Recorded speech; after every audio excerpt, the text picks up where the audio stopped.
So in racing, exploiting the grey areas in the rulebook is all part of the show, especially when it's a series where the teams design and build their own cars. But in other cases, things can be taken too far into the realms of flat out cheating. And over the course of the time I've been doing videos on this channel, I've looked into the "it doesn't say here that I can't" stuff, like the double diffuser, the blown diffuser, the F duct, and other stuff like that. You know, the clever ways around the rulebook exploiting those grey areas. There's also the multitude of cases involving Smoky Unique, where they basically had to say, if Smoky can think it, then don't bother attempting it. Whether that's adding a few feet of fuel line to hide fuel or whatever it might be. But in IndyCar currently, there has been a bit of a kerfuffle involving Roger Penske, his Penske team, and the illegal use of computer software on their cars. When it comes to getting the unfair advantage, Penske is king.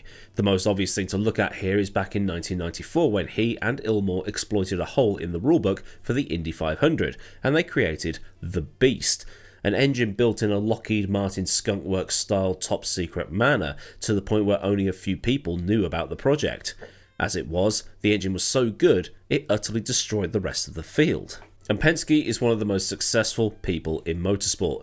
His IndyCar team has won 237 races, over 100 more than the next most successful team in Chip Ganassi, and he's also won 17 Indy Championships. He's also had success in NASCAR as well, and currently has teams involved in IMSA and the World Endurance Championship.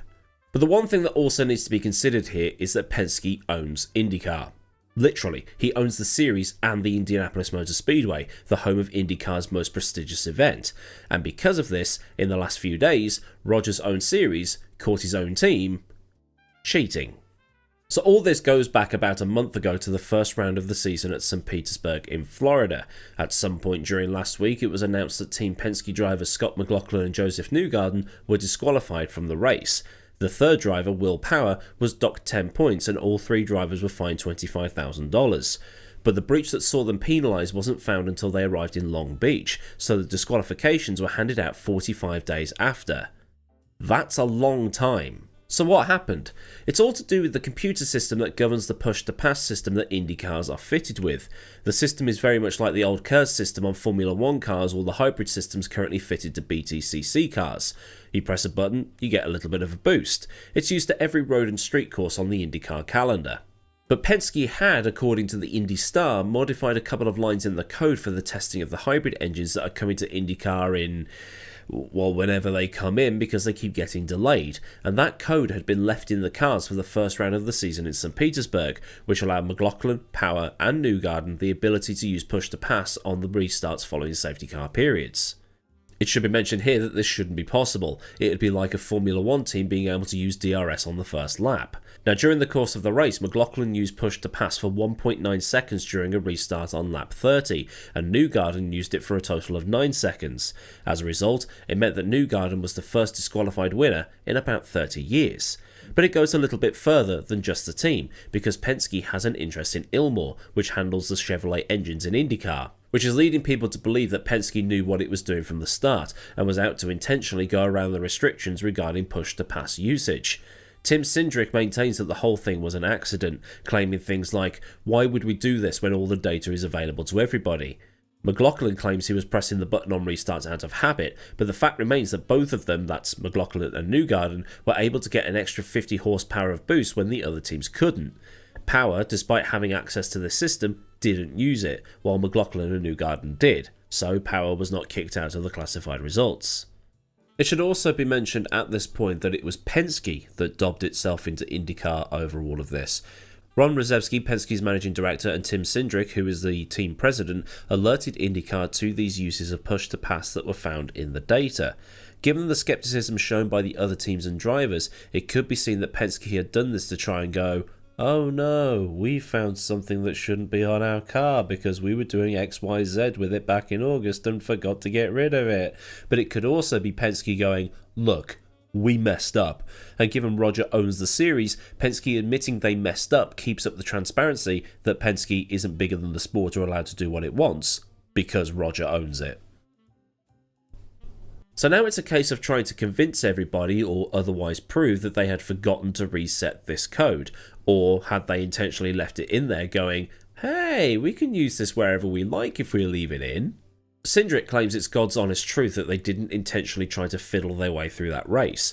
With regards to McLaughlin saying he was pressing the button out of habit, it was found in previous races that he had been pressing the button where he wouldn't have got a return on the button pressing 7 times, while Newgarden did it 29 times.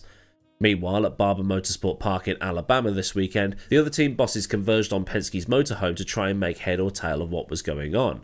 Penske himself was on a flight back from Imola where his Porsche WEC cars had been racing when he was called about the infringement and what was going on, so he had to contact Cindric to find out what the hell was happening.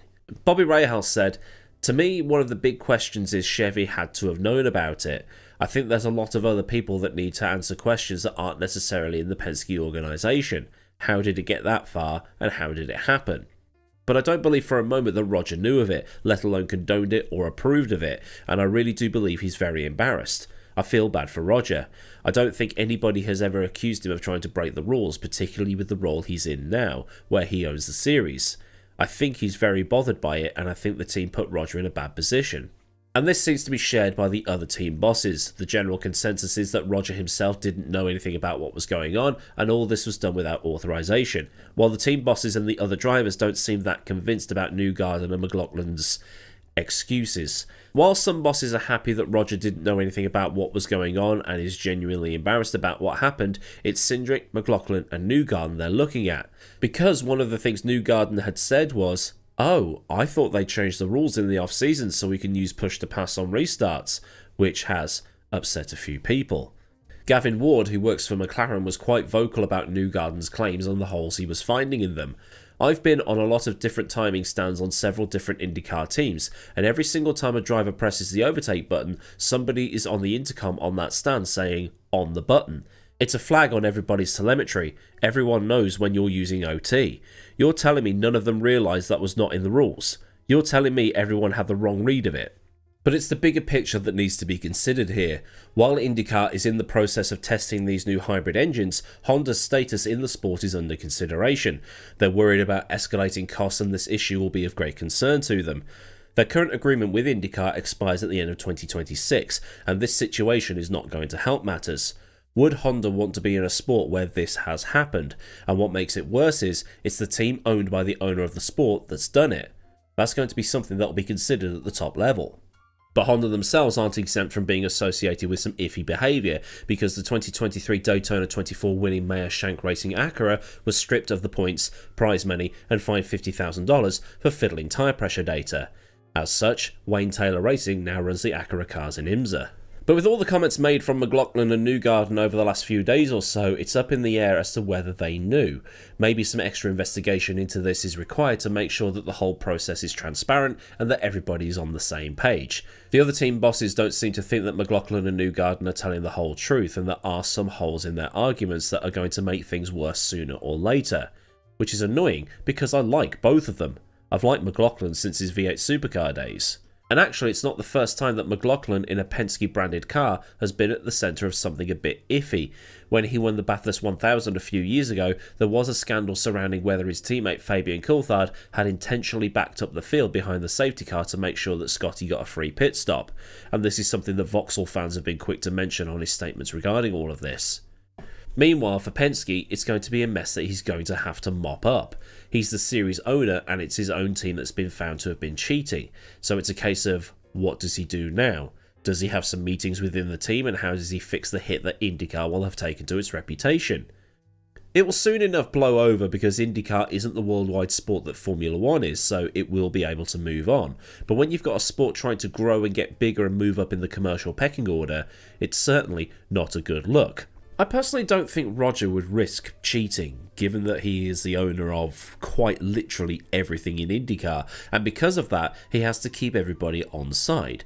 Anything that could be considered moving things in the sandpit that will suit him and make him and only him more successful at the expense of the other teams is just going to piss everybody off. And that could have bigger repercussions in the long term. See also Bernie Eccleston when he was the owner of the Brabham team and also the head of FOCA. He voluntarily withdrew that fan car to keep the other privateer teams on his side. And if I was Roger, I would be quite embarrassed. This situation does make it look like he is taking the piss in a sort of I own this series, I can do what I want kind of thing. So it's good to see that the other owners can see it from that, why would he? He's the series owner, he can't be seen to be doing that type of stuff.